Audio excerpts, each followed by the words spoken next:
ఎందుకు ఆపేసారు అంత త్వరగా సీరియల్? రీజన్? చాలా హిట్ మల్టిపుల్ కదా! రీజన్స్ ఉన్నాయి. నాకు కరెక్ట్ రీజన్ ఏంటో తెలియదు. ఓకే. నువ్వు విన్న రీజన్స్? బేసిక్‌గా మా కథ స్క్రీన్ ప్లే వేరే జోన్‌లోకి వెళ్తుంది బ్రో. హ్మ్. హీరోయిన్ ప్రెగ్నెంట్ అవ్వాలి. హ్మ్. ప్రెగ్నెంట్ అయ్యి ఒక 5 ఇయర్స్ జనరేషన్ గ్యాప్ తర్వాత మాకు కిడ్ అలాంటి స్క్రీన్ ప్లే ఉంది. హ్మ్.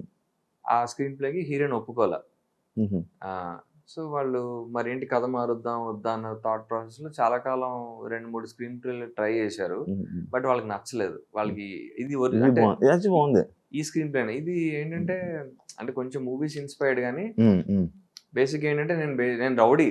హ్మ్. హ్మ్. నేను ఆకు రౌడీని నేను. ఒక డాన్ దగ్గర పని చేస్తుంటా. హ్మ్. నేను మానేస్తానంటాను. హ్మ్. ఏది రౌడీజం మానేస్తాను. హ్మ్. మానేసి ఆటో నడుపుకుంటూ ఉంటా. నేను ఎవరి దగ్గరైతే మానేస్తానో వాడి కొడుకు హీరోయిన్ అటాక్ చేయకపోతే ఆ ప్రాసెస్‌లో వాడిని చంపేయడం జరుగుతది. హ్మ్. హ్మ్. కానీ నేను చంపను. హ్మ్.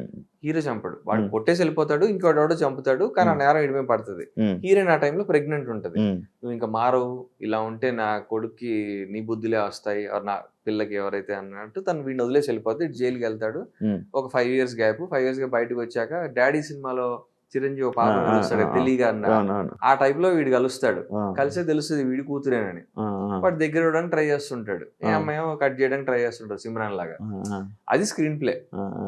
ఆ అమ్మాయి తను అది. ఒప్పుకోల. ఆ స్క్రీన్ హీరోయిన్ ప్లే. మార్చాల్సిందిగా. అది కూడా ట్రై చేశారు. ఆ! రేప్ జార్నీ చేస్తాను అన్నట్టుగా అన్నారు మరి. హ్మ్. హ్మ్. వి ఆర్ ఎక్సైటెడ్ మీకు రేప్ హ్యాపీ జార్నీ కదా! వస్తదంటే. హ్యాపీ కదండీ! హ్యాపీ అంటే సీరియల్‌కి వర్కౌట్ అయిద్ది. అవును. షీ ఈస్ చాలా చాలా మంచి బావుంటది. రీచ్ ఉన్న హీరోయిన్ కదా! అవును. అవును.